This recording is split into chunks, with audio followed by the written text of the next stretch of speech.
She had been up since 4 in the morning, and not because she wanted to be. Her body had just learned over the years that sleep was a luxury she couldn't always afford.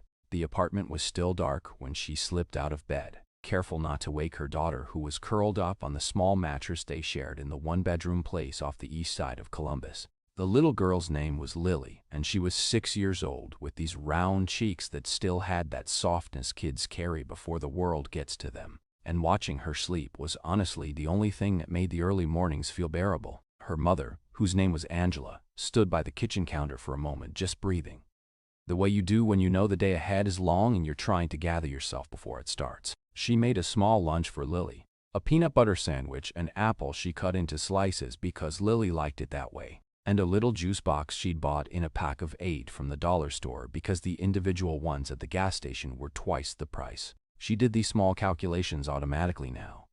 Every purchase had a math problem attached to it, and she was always solving it in her head without even trying. That had been her life for the past 2 years, ever since her husband packed a bag one Thursday afternoon and didn't come back. No long conversation, no big dramatic fight at the end.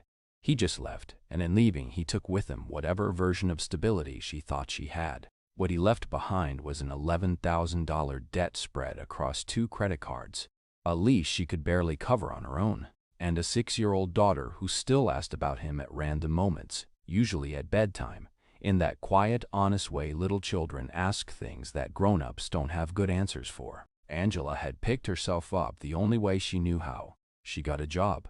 Then she got a second job on weekends. She took the bus to both because the car had to go when the insurance payment became impossible, and she stopped eating lunch most days so the money could stretch a little further into the week. She wasn't looking for sympathy, and she wasn't the type to talk about her situation to people she didn't trust. She just kept moving, kept showing up, kept making Lily's lunch and braiding her hair before school and reading her 2 pages of whatever book they were going through together before lights out, because she had decided very early on that no matter how hard things got, her daughter was going to feel loved. That was the one thing she could control when so much else felt out of her hands.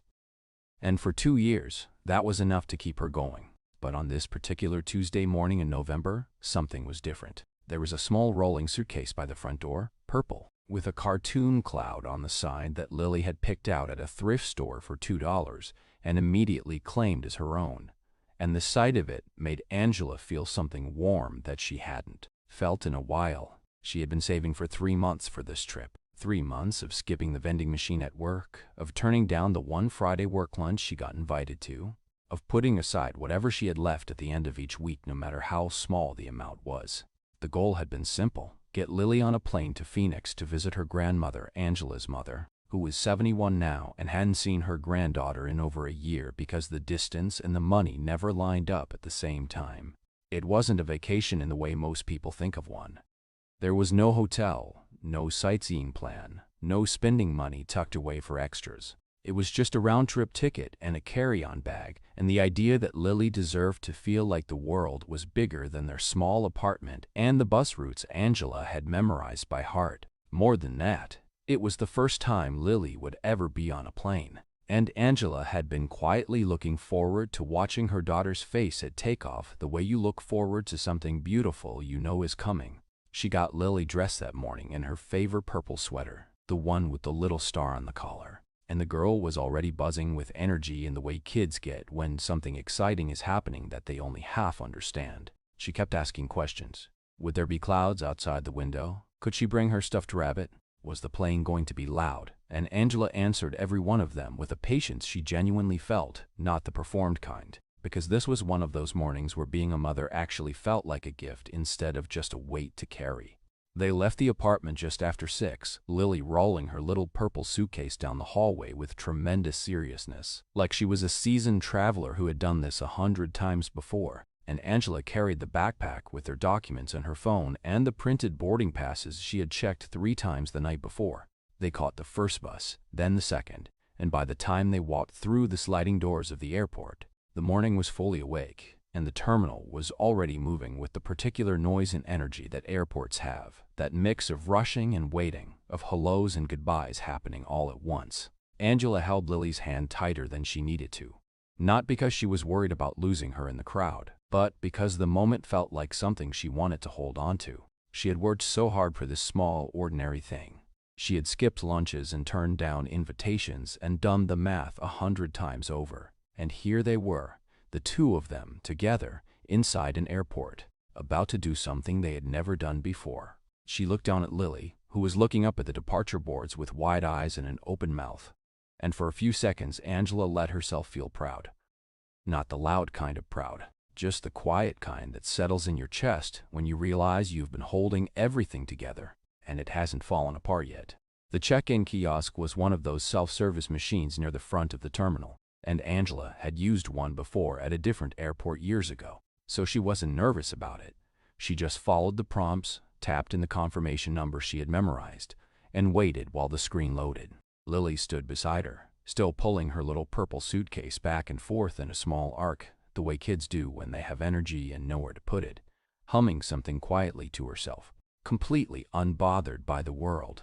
The screen asked for the payment for the check bag fee, and Angela reached into the front pocket of her backpack and pulled out her debit card, the one she had checked the balance on the night before, the one she was certain had enough on it to cover this last small expense before they boarded. She slid it through the reader without hesitating because in her mind, this was already done. This was already handled. She had done the math, and the math had worked out. But the machine paused for a moment longer than it should have, and then the screen flashed a message in red letters that she had to read twice before it fully registered. Payment declined. She stood very still for a second.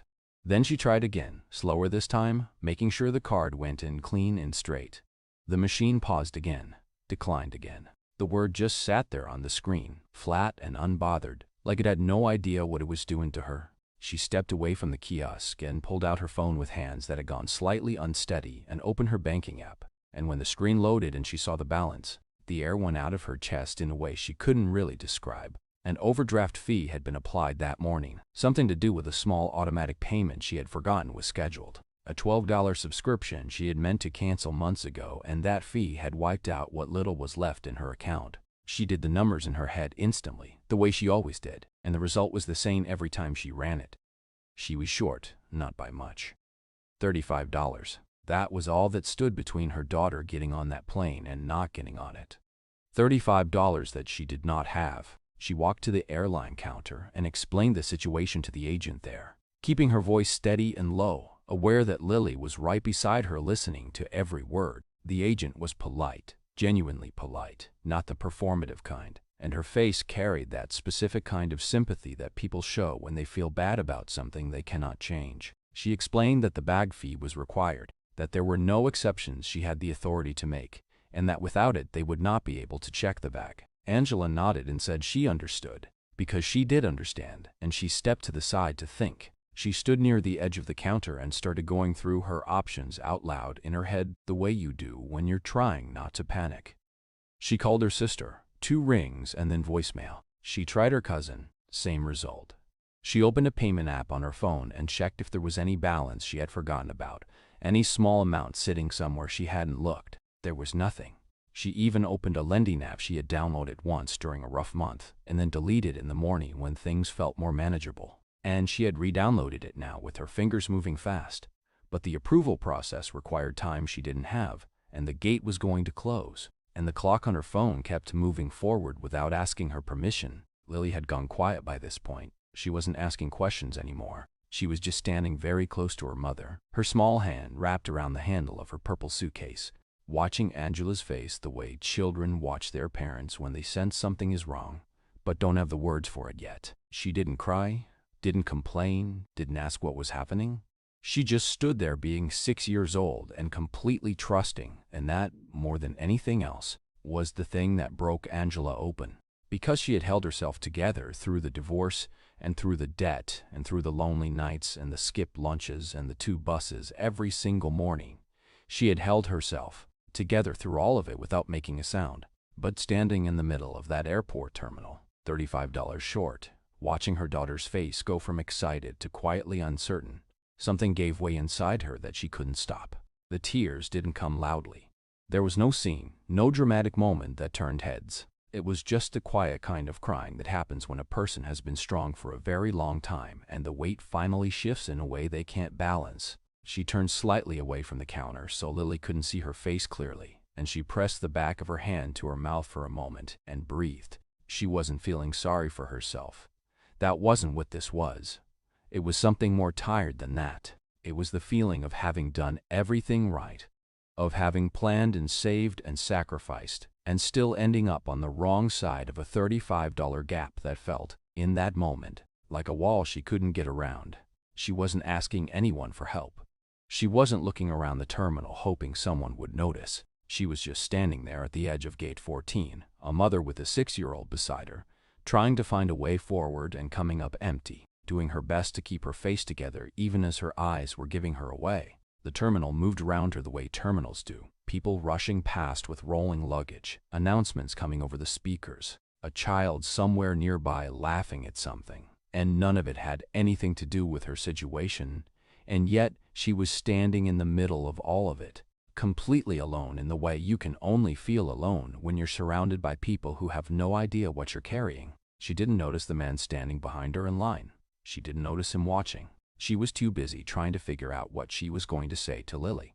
He had been standing a few feet behind her for the better part of 10 minutes, and he had seen the whole thing unfold the way you see something when you're not looking for it, but it finds you anyway. He was the kind of man who moved through airports with a quiet efficiency. He had done it hundreds of times over the years. Always the same routine, always the same calm. The kind of calm that comes not from having an easy life, but from having built something so large and so demanding that you either learn to be still inside the storm or you lose yourself completely. His name was Thomas, though in most rooms people knew him by his last name or by the company he had built.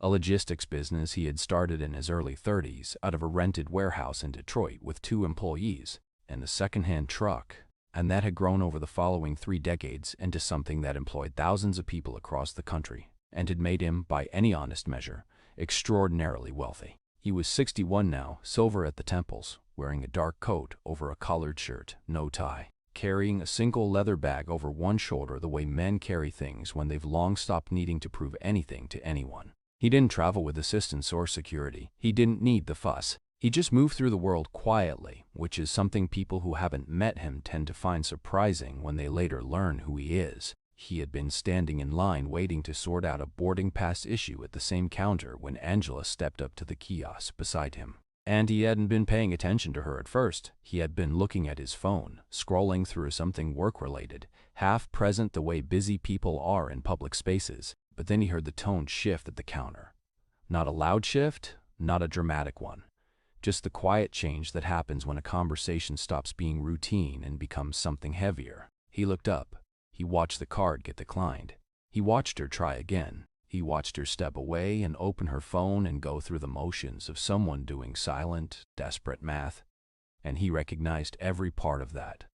Not from his life now, but from the life he had before all of this. The one that most people who knew him today had no idea about. Thomas had grown up in a 2-room house in a part of Detroit that didn't make it into any city brochures. Raised by a woman who worked 2 jobs and still came home some nights and sat at the kitchen table staring at bills with a look on her face that he was too young to fully understand but old enough to feel.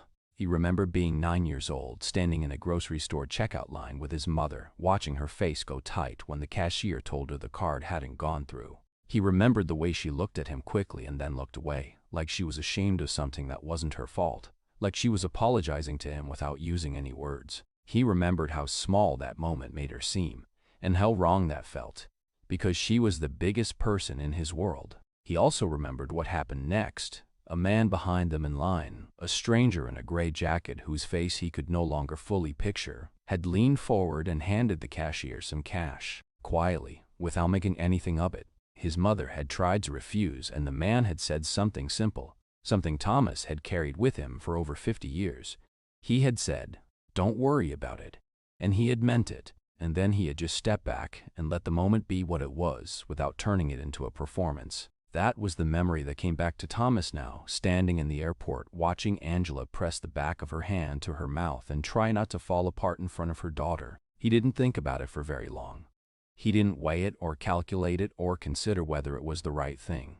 He just stepped forward. He moved to the counter with the same calm he carried everywhere, and he caught the eye of the airline agent, and he set his card down on the counter and said, in a voice that was low and unhurried, "Her bag fee and whatever she needs to get on the plane." That was it. No announcement, no look around to see if anyone was watching, no hand on the shoulder or lengthy explanation. Just a card and a sentence. The agent looked at him for a moment, then at Angela, and then processed the payment without making it more complicated than it needed to be. Angela turned around. She had heard his voice and turned instinctively, the way you turn when something unexpected happens close to you. And she looked at him with an expression that was somewhere between confusion and overwhelm, the kind of face people make when kindness catches them off guard because they've stopped expecting it. She started to say something, started to tell him he didn't have to, started to reach for her own bag out of reflex, and Thomas looked at her with a steadiness that was neither cold nor sentimental. "Just present," and he said 4 words that stopped her mid-sentence. He said, "Let her see her." He meant the grandmother. He didn't know any of the details, but he had heard enough standing in that line to understand the shape of what was happening, and those 4 words held all of it. Angela stopped. She looked at him for one more second, her eyes doing what eyes do when a person is trying very hard to hold something together, and he gave her a single nod. Not a bow, not a performance, just the quiet acknowledgement of one person seeing another, and then he picked up his bag and walked away. He didn't leave his name. He didn't hand her a card or ask for a thank you or pause to let the moment settle into anything bigger than what it was. He just walked toward his gate at the same steady pace he had arrived with, disappearing into the moving crowd of the terminal. And by the time Angela turned back to the counter, he was already gone. Just a dark coat moving through a sea of strangers, carrying a secret that would not stay secret for long. Angela stood at the counter for a moment after he walked away, just holding herself still while the world moved around her, because she needed a second to catch up to what had just happened. The agent handed her the boarding passes with a soft smile, the kind that said she had seen the whole thing and didn't need to make it bigger than it was. And Angela took them with a hand that was still slightly unsteady and looked down at Lily, who was looking back up at her with those round cheeks and wide eyes, not fully sure what had just shifted, but able to feel that something had. Angela crouched down to her level right there in the middle of the terminal and hugged her daughter for a moment longer than the situation technically required, pressing her face into the side of Lily's head and breathing, just breathing. And Lily hugged her back the way small children hug, completely, with her whole body, no reservation, the way they do before the world teaches them to hold anything back. Then Angela stood up, straightened her backpack, took Lily's hand, and they walked toward the gate together, the little purple suitcase rolling along behind them. And Angela kept her eyes forward and her chin up and didn't let herself fall apart again, because she had a plane to catch and a daughter beside her, and that was enough to keep moving. The flight itself was everything she had quietly hoped it would be. They found their seats near the window. She had specifically chosen a window seat for Lily when she booked the tickets months ago, at 11 o'clock at night after Lily had gone to sleep, sitting at the kitchen table with her phone and a cup of tea that had gone cold. And when the plane began to move and the terminal started sliding past the window, Lily went completely silent in the way children go silent when something is too big for words. Her face was pressed to the glass, her breath making a small fog patch that kept appearing and disappearing, and her eyes were moving over everything, the other planes, the ground crew in their vests, the runway stretching out ahead of them, with a concentration that was so pure and so serious that Angela had to look away for a moment because the feeling in her chest was too much to hold while also watching it directly. When they lifted off and the ground dropped away and the buildings got small and then smaller and then disappeared into a quilt of roads and rooftops, Lily made a sound that was somewhere between a gasp and a laugh, and she turned to Angela with an expression that Angela knew she would never fully forget.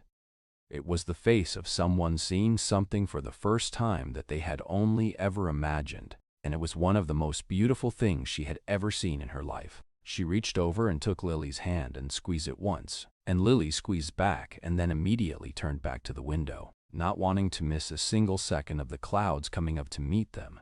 Angela leaned back in her seat and closed her eyes for a moment and let herself feel it, all of it. The relief and the exhaustion and the gratitude and the grief and the strange specific joy of having made it through something that almost didn't work out. She thought about the man in the dark coat. She thought about the way he had stepped forward without hesitation, without theater, without needing anything from the moment except to close a gap that shouldn't have been there. She didn't know his name.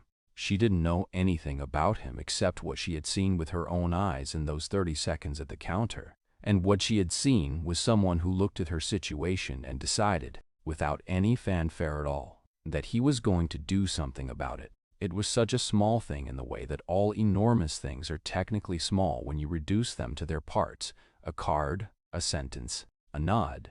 And yet it had changed the entire shape of this day, and of this memory, and of what Lily would carry with her from this morning forward. By the time they landed in Phoenix, the afternoon sun was warm and wide, and her mother was waiting at arrivals in the yellow cardigan she always wore when something important was happening. And when Lily saw her grandmother, she broke into a run the way children run when they are purely happy. No self-consciousness, just forward motion towards something they love. And Angela's mother caught her and held her and looked over Lily's head at Angela with eyes that said everything without a single word needing to be spoken. That night, after Lily had been bathed and fed and had fallen asleep mid-sentence on the couch, the way children do after days that have been too full and too wonderful, Angela sat with her mother at the kitchen table and told her the whole story. She told it slowly, the way you tell something when you're still processing it yourself, still finding the edges of it. And her mother listened without interrupting, which was something she had learned to do over the years because she understood that her daughter needed space to speak more than she needed anyone to fill the silences. When Angela finished, her mother was quiet for a moment, and then she said something that landed differently than Angela expected. She didn't say how wonderful or how lucky or what a good man. She said, "You need to tell people this happened. Not for him, and not even for you. Tell it because people are tired, and they've stopped believing that strangers can be good. And this is proof that they still can be." Angela shook her head at first, the way private people do when the idea of being seen feels like too much exposure. But her mother reached across the table and put her hand over Angela's and said, "Your story doesn't belong only to you anymore." And so that night, after her mother had gone to bed and the house was quiet except for the sound of Lily breathing in the next room, Angela picked up her phone and opened her Facebook and started typing. She wasn't a writer. She didn't have a large following. She used simple words in the same way she did everything, practically, honestly, without decoration, and she wrote down what had happened the way it had actually happened. From the declined card to the red letters on the screen to the man who stepped forward and said 4 words and then walked away before she could even thank him properly. She posted it just before midnight and put her phone face down on the nightstand and went to sleep, not knowing, not even slightly suspecting, what was going to happen by the time she woke up. She woke up the next morning to her phone buzzing on the nightstand, which was not unusual, except that it didn't stop. It buzzed and buzzed and buzzed in that steady, relentless way that phones do when something has gotten bigger than you intended. And when Angela picked it up and looked at the screen, she had to sit up fully in bed, because what she was seeing didn't make sense at first. Hundreds of notifications, comments and shares and messages from people she had never met, strangers from places she had never been, all responding to the small, plainly written post she had put up just before midnight the night before. She sat there in the early morning quiet of her mother's house in Phoenix, Lily still asleep in the next room, and she scrolled through it slowly, not because she was savoring it, but because she genuinely could not process it at the speed it was coming in. People were not just reacting to the story. They were telling their own stories inside the comments, one after another, long ones and short ones. Stories about strangers who had stepped in at the right moment and changed the direction of a day or a week or a life. And the thread kept growing while she was reading it, new comments appearing at the bottom before she could reach them. Like the post had cracked something open that a lot of people had been quietly holding and needed somewhere to put. By the time she got up and made coffee, her mother was already at the kitchen table with her own phone, reading it with her glasses on. And she looked up at Angela with an expression that was not surprised so much as confirmed.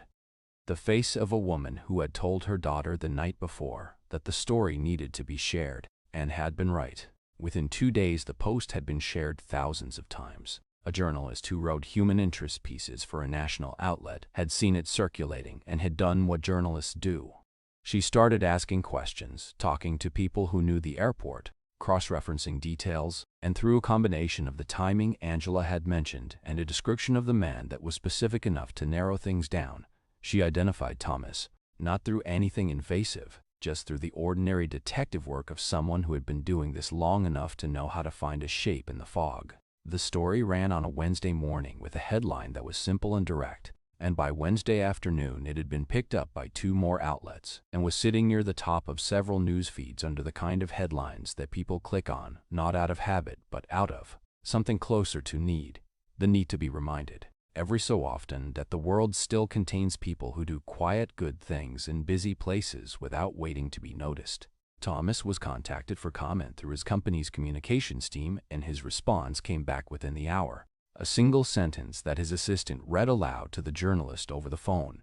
He said he had done what anyone should do, and he hoped the woman and her daughter had a wonderful trip. He gave no interviews. He made no appearances. He did not leverage the moment in any direction, did not let it become a story about his company or his wealth or his journey, which it easily could have become in the hands of someone with less restraint. He simply returned to his life the way he had left it, quietly and without ceremony, which somehow made the whole thing land harder on people than a grand gesture ever could have. But what happened next was the part that Angela had not anticipated and could not have planned for even if she had tried. A woman who ran a small nonprofit focused on supporting single parents and workforce transitions had read the story on the morning it ran and had forwarded it to her team with a note that said, "This is exactly who we exist for." They reached out to Angela through a message on Facebook, careful and unhurried, not with the energy of an organization trying to attach itself to a viral moment, but with the straightforward tone of people who had real resources and a genuine question. Would she be open to a conversation? Angela almost didn't respond. She was private and she was cautious, and the sudden attention made her uncomfortable in the way it makes anyone uncomfortable when they are used to moving through the world unnoticed. But her mother sat across from her at the kitchen table and gave her a look that required no words, and Angela wrote back and said yes. The conversation led to an enrollment in a hotel management training program that the nonprofit had developed in partnership with several hotel groups across the Midwest. A 12-month program that covered tuition and offered a small stipend during training and came with a placement commitment at the end. Angela came back to Columbus, went back to her 4:30 mornings and her 2 buses and her housekeeping job, and she started the program on top of all of it because that was the only gear she had ever known. It was hard in the way that hard things are hard when you are already tired. But she had been tired before, and she knew by now that tired was not the same as finished. 14 months later, she was standing behind a front desk in a collar shirt with her name on a badge, supervising a team of 6, making more in a month than she had previously made in 2, and the debt that had followed her out of her marriage was gone, paid off in full on a Tuesday afternoon when she sat down with her banking app and moved the last of it, and then sat very still for a moment because she had been carrying that number for so long that the absence of it felt strange, like putting down a bag you'd forgotten you were holding. Thomas, for his part, never spoke publicly about any of it, but 6 months after the story ran, a $500,000 donation was made to a national single-parent support fund, listed under the name of a woman. His mother's name, it turned out, though almost no one outside his family knew that. He had never spoken about her publicly. He had just done it, quietly, the way he did everything that actually mattered to him. And Lily, who was 7 now, and had recently informed Angela with great seriousness that she intended to become a pilot, still had the purple suitcase with the cartoon cloud on the side, sitting in the corner of her room where she could see it from her bed. She didn't know the full story yet. She was still too young for all of it. But Angela planned to tell her one day, when she was ready to understand what it meant. Not the part about the money, or the man, or the post that went everywhere overnight. The part that mattered most. That one person, in 30 seconds, on an ordinary Tuesday morning, had looked at a stranger and decided that her trip was worth making possible. And that small decision had set off something neither of them could have mapped, or measured, or predicted, rippling outward in directions that neither of them would ever fully see, the way most truly good things do. Thanks for watching my video. Like, subscribe and share.